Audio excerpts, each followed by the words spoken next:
ใกล้ชายฝั่งใต้ทะเลเคยมีปะการังแต่ต้องพังพ่ายไปเพราะใจคนในทะเล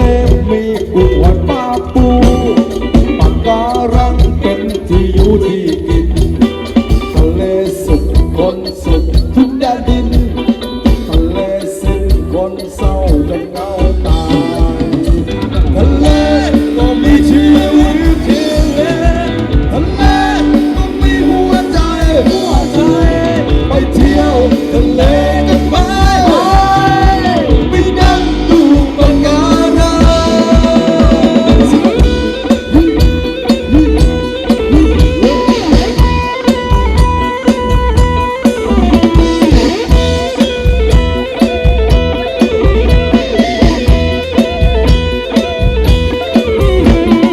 ลมทะเลพัดความเศร้ามาเยือน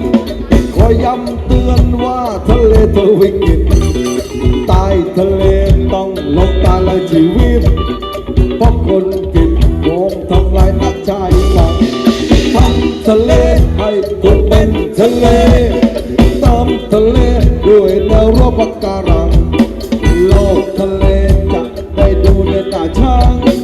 โลกมนุษย์ก็จะยังคงน่าอยู่ทะเลก็มีชีวิตทะเลก็มีหัวใจไปเที่ยวก็นวดกันไหม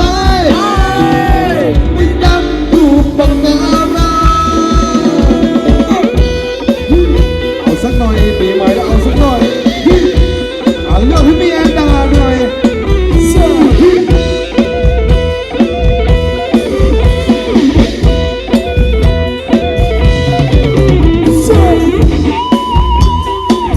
เดี๋ยวนะครับผมวันที่5พบกันที่บ้านดอกบอลนะครับผม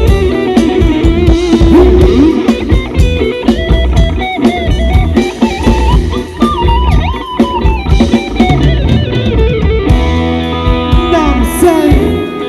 หาดสวยคนไปเที่ยวทะเลก็มีความสุขทะเลก็มีชีวิตทะเลก็มีหัวใจไปเที่ยวทะเลกันไหม